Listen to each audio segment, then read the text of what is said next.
समूह के प्रकार। समूह अनेक पक्षों में भिन्न होते हैं। कुछ समूह में सदस्यों की संख्या अधिक होती है, जैसे एक देश। कुछ छोटे होते हैं, जैसे एक परिवार। कुछ बहुत छोटे समय तक ही बने रहते हैं, जैसे एक समिति। कुछ अनेक वर्षों तक साथ बने रहते हैं, जैसे धार्मिक समूह। कुछ उच्च रूप से संगठित होते हैं, जैसे सेना, पुलिस इत्यादि। और दूसरे अनौपचारिक रूप से संगठित होते हैं, जैसे एक मैच के दर्शक। लोग विभिन्न प्रकार के समूह के सदस्य हो सकते हैं। समूह के प्रमुख प्रकार को नीचे अंकित किया गया है। समूह चिंतन किसने दिया था? इरविंग जेनिस ने। ठीक है।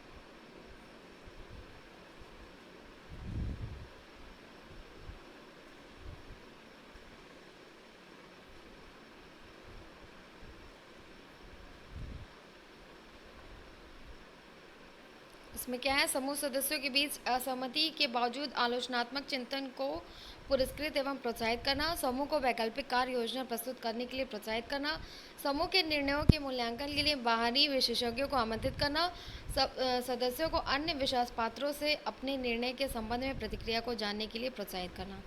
प्राथमिक एवं द्वितीयक समूह, औपचारिक एवं अनौपचारिक समूह, अंतर समूह एवं बाह्य समूह। प्राथमिक एवं द्वितीयक समूह।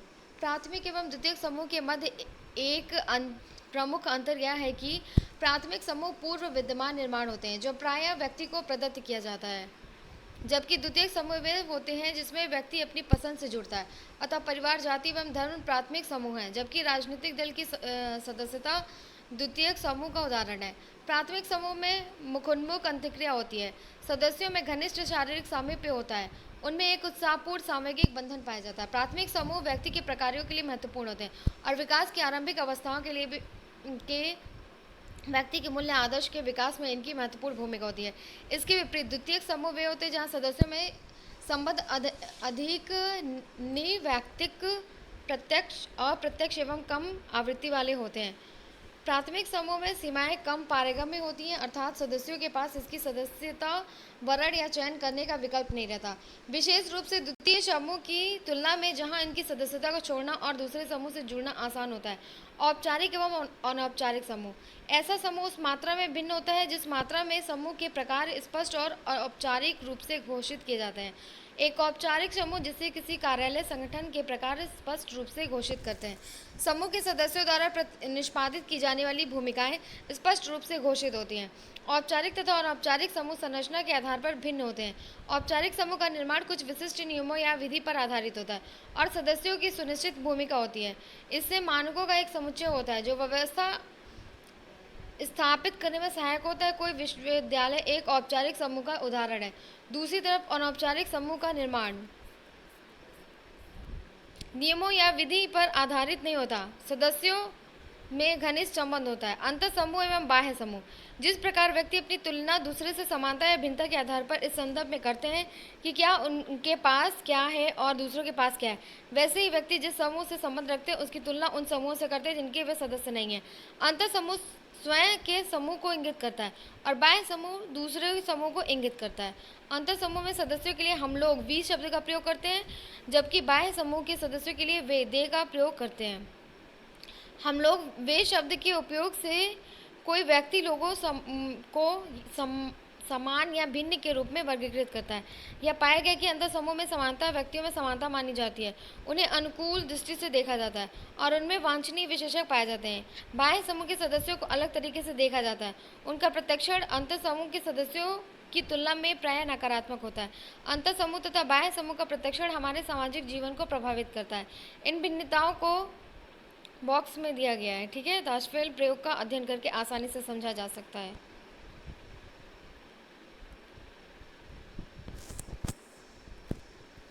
अंतर समूह एवं बाह्य समूह में विभेद बॉक्स में दिया हुआ है। न्यूनतम समूह प्रतिमान प्रयोग।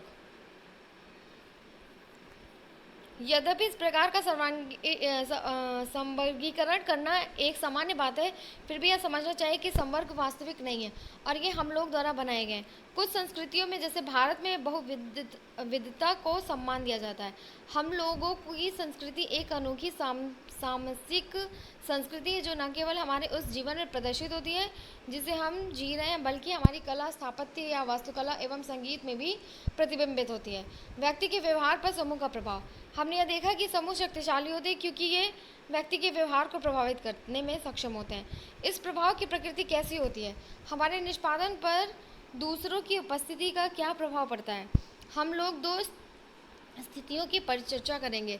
दूसरे की उपस्थिति में एक व्यक्ति का अकेले किसी कार्य पर निष्पादन करना, सामाजिक सुदृढ़ीकरण, सोशल फैसिलिटेशन तथा एक बड़े समूह के अंग के रूप में दूसरे व्यक्तियों के साथ एक व्यक्ति का किसी कार्य पर निष्पादन करना, सामाजिक स्वैराचार, सोशल लोफिंग।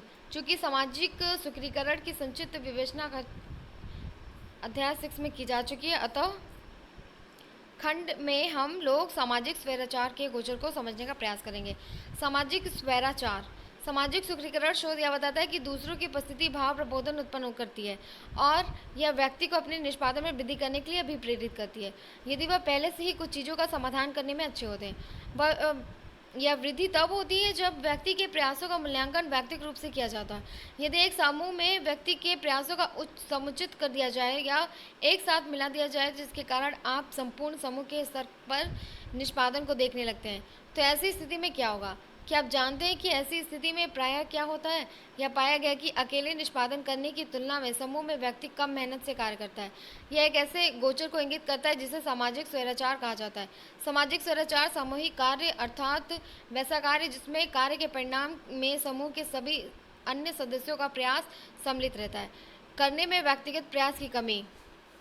ऐसे एक कार्य का उदाहरण रस्साकसी का खेल है। आपके लिए यह पहचान करना संभव नहीं है होता कि दल का प्रत्येक सदस्य कितना बल लगा रहा है। ऐसी स्थिति में समूह सदस्यों को विश्राम करने एवं दूसरे के प्रयास का परिणाम मुफ्त में प्राप्त करने या मुफ्तखोर बनने का अवसर प्रदान करती है। इस गोचर को लातने ने एवं सहयोगियों द्वारा किए गए अनेक प्रयोगों में प्रदर्शित किया है, जिसमें इन लोगों ने छात्रों के समूह को जितना संभव हो सके उतने जोर से ताली बजाने या वाहवाही करने के लिए कहा, क्योंकि ये लोग प्रयोगकर्ता या जानने में अभिरुचि रखते हैं कि लोग सामाजिक स्थितियों में कितना शोरगुल करते हैं। इन लोगों ने समूह के आकार में परिवर्तन किया। व्यक्ति या तो अकेले थे अथवा 2, 4 या 6 व्यक्तियों के समूह में थे। इस अध्ययन के परिणाम ने यह प्रदर्शित किया कि यद्यपि शोरगुल की मात्रा समूह के आकार के बढ़ने के साथ बढ़ी, परंतु प्रत्येक सहभागी के द्वारा उत्पन्न किए गए शोरगुल की मात्रा घट गई। दूसरे शब्दों में, जैसे जैसे समूह का आकार बढ़ा, प्रत्येक सहभागी ने कम प्रयास किया। सामाजिक स्वैराचार क्यों उत्पन्न होता है? जो व्याख्याएं दी गई हैं वे निम्न है। समूह के सदस्य निष्पादित किए जाने वाले संपूर्ण कार्य के प्रति कम उत्तरदायित्व का अनुभव करते हैं और इस कारण वे कम प्रयास करते हैं। सदस्यों की भी प्रेरणा कम हो जाती है क्योंकि वे अनुभव करते हैं कि उनके योगदान का मूल्यांकन व्यक्तिगत स्तर पर नहीं किया जाएगा। समूह के निष्पादन की तुलना किसी दूसरे समूह से नहीं की जाएगी। सदस्यों के बीच अनुपयुक्त समन्वय होता है, यह समन्वय नहीं होता। सदस्यों के लिए उसी समूह की सदस्यता आवश्यक नहीं होती, यह मात्र व्यक्तियों का एक समुच्चयन या समूहन होता है। सामाजिक स्वैराचार को निम्न के द्वारा कम किया जा सकता है। प्रत्येक सदस्य के प्रयासों को पहचानने योग्य बनाना, कठोर परिश्रम के लिए दबाव को बढ़ाना, सफल कार्य निष्पादन के लिए समूह सदस्यों को वचनबद्ध करना, कार्य के प्रकट महत्व या मूल्य को बढ़ाना, लोगों को यह अनुभव कराना कि उनका व्यक्तिगत प्रयास महत्वपूर्ण है। समूह संचकता को प्रबल करना, जो समूह के सफल परिणाम के लिए अभिप्रेरणा को बताता है। समूह ध्रुवीकरण, हम सभी जानते हैं कि महत्वपूर्ण निर्णय समूह के द्वारा लिए जाते हैं, न कि व्यक्तियों के द्वारा अकेले। उदाहरण के लिए यह निर्णय करना है कि क्या गांव में विद्यालय स्थापित किया जाए। ऐसा निर्णय एक समूह निर्णय होना चाहिए। हम लोगों ने यह भी देखा है कि जब समूह निर्णय लेते हैं तो कभी कभी समूह चिंतन के गोचर के उत्पन्न होने का भय रहता है। समूह दूसरे प्रकार की प्रवृत्ति भी प्रदर्शित करते हैं, जिसे समूह ध्रुवीकरण कहा जाता है। यह पाया गया कि व्यक्तियों के द्वारा अकेले की तुलना में समूह द्वारा अंतिम निर्णय लेने की संभावना अधिक होती है। मान लीजिए कि एक कर्मचारी को घूस लेते हुए अथवा किसी अन्य अनैतिक कार्य करते हुए पकड़ा गया।